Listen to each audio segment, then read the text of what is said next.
Hey, welcome back to Golf WRX's Winning What's in the Bag, where this week we are taking a look at Austin Eckroat's Winning What's in the Bag from the 2024 Worldwide Technology Championship down in Mexico. Another win for Austin. I feel like we just did his Winning What's in the Bag just a little bit ago. I know it was a few months ago, but another big win for him. Congratulations. Awesome to see.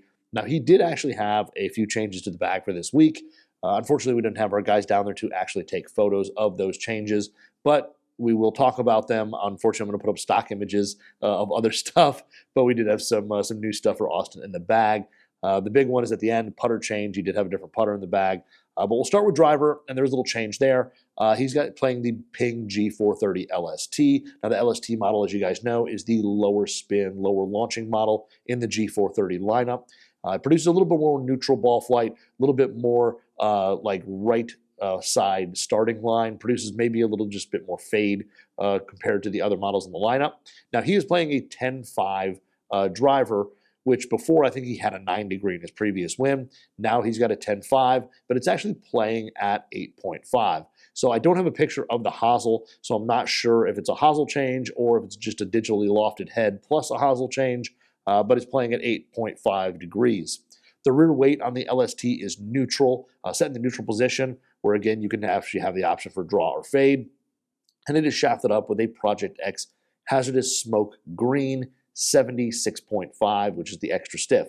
Now, this shaft is widely used on tour. It's extremely stiff. It's nicknamed the Hulk, and his version is the PVD small batch version. So PVD, it's got a very chrome-like green color to it. It fades into kind of almost like a yellowish and then purple, but a really cool-looking shaft, but extremely stiff profile from handle down to tip. One of the stiffest shafts out there that you can get your hands on.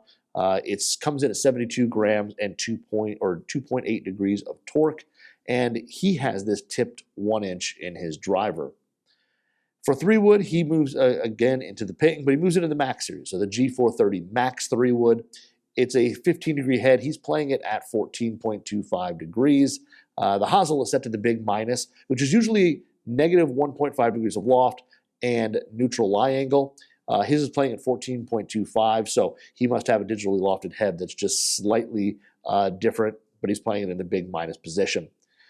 It is shafted up with a Graphite design Tour AD DI 8X. This is the legendary orange and white shaft that we've seen on tour for what seems like forever now.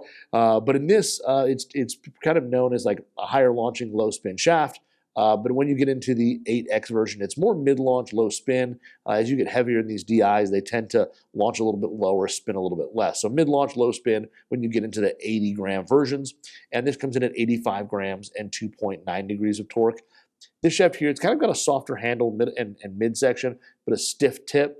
And it kind of produces that slightly elevated launch with low spin and a really smooth feel. So then we move into his irons, and his irons are a little bit of a combo set. He's playing the Ping Blueprint S as his 3-iron. So the Blueprint S has already won on tour a bunch, has a ton of tour use, and it's the forged cavity back from Ping. So it's got a decent cavity, and they've actually forged it in a way where there's a little pocket on the undercut side of it, and they move some of that mass to actually the outside for some increased MOI. A little bit of forgiveness in that long iron. It's got a 19-degree stock loft. I'm not sure if his is modified in any way, and he's got it shafted up with a Project X 6.5 shaft. Now, the rest of his irons are Ping Blueprint Ts, so 4-through pitching wedge. The Blueprint T is the one-piece forged muscleback blade. So a little bit smaller than the Blueprint S, very compact, a little bit intimidating, but built for highly skilled players like tour players. It's forged out of 8620 carbon steel for a really soft, responsive feel. Now, the stock 7-iron loft is 33 degrees, so a little bit weaker than some of the stuff that we usually see out there for us amateurs. Again, not sure if he's playing at the stock 33 or if it's been modified in some way for his launch conditions. And it is also all these 4-through pitching wedge are shafted up with Project X 6.5 shafts. Now, the Project X shaft has been around for a long time. It's kind of unique. It's got a really stiff kind of feeling profile to it, but it's kind of higher launching, low spin. So the initial launch on it is a little bit higher. It doesn't come out so flat. It kind of gets up in the air a little bit higher, but it has a really flat apex, a flat ball flight because it is a low spin shaft. In the 6.5 flex, which is extra stiff, it does come in at 125 grams. Now we move to wedges, and he's playing a slightly older set of wedges, which is the Ping Glide Forged Pro. These are the forged, really compact kind of wedges that Ping came out with a little while ago. They're forged out of 8620 carbon steel as well, so really soft feel, very responsive. And he's playing in the gap wedge, a 5010S. And as we talk about S grinds across the board and most manufacturers are fairly full soles, meant for square shots or full shots, and they kind of reduce a lot of digging. They tend to have a little bit more bounce, in this case 10 degrees, and they get through the turf fairly well. For a sand wedge, he's playing a 5410S. Again, full sole. It does reduce digging. And in the sand wedge, you can still open it up, have a little more float in some of the softer, fluffy sand, or if you've got some softer conditions, it should reduce the size of that divot. When he moves into the 60 degree or his lob wedge, it is a 6006 T grind. So the T sole, there's only two soles in the Forge the Glide Forge Pro, the S or the T. The T is kind of the more versatile grind. It has a little bit more trailing edge, toe and heel relief, so they grind off a little bit of there, so there's less material to kind of interact with the ground. Makes it more versatile. You can open the face up a little bit easier. The leading edge doesn't come off the ground, but it still plays well square to the target also, so you can kind of work it and play all sorts of different shots with this wedge.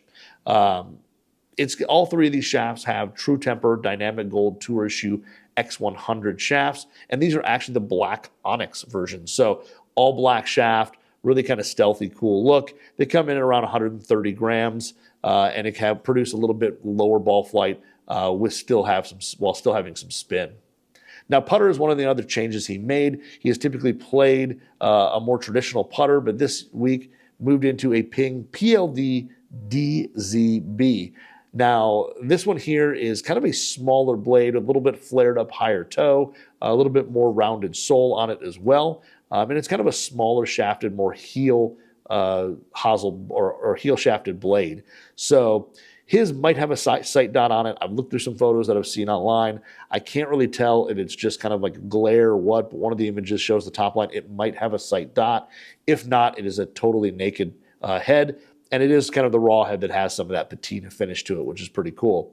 Now, his also has a plumber's neck on it. Typically, these DZBs, you'd see a flow neck on there that kind of gives a half shaft offset. He's got a traditional plumber's neck on here, which gives a full shaft offset, sits a little higher, might take away a little bit of the toe hang, make it a little closer to face balanced, but it should still have some decent toe hang in this model. Looks to have a pretty shallow cavity, but it is wide, so it kind of pushes those bumpers and shoulders out to the edges. And on this for a grip, he's got the Pingman Classic grip on there.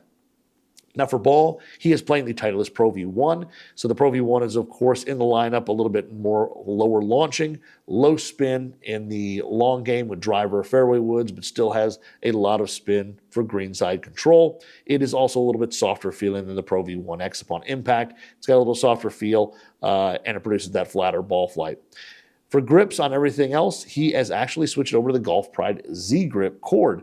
Now, he used to play the old Golf Pride V55 cord, which was a legendary grip. They no longer make it anymore unless you play on tour, and then you can get those kind of things. But he's actually made the switch over to the Golf Pride Z Grip cord. Not sure why that move happened. Maybe he couldn't get the V55s anymore. Maybe Golf Pride stopped making them. But the Z Grip is an extremely firm grip, really heavy, kind of coarse texture to it, great for people who sweat a lot, or if you play in kind of hotter weather, it really does well with moisture management. So that is Austin Eckroat's winning what's in the bag from the 2024 Worldwide Technology Championship. Again, congratulations to him on another victory, and join us next week when we take a look at the next winner's what's in the bag.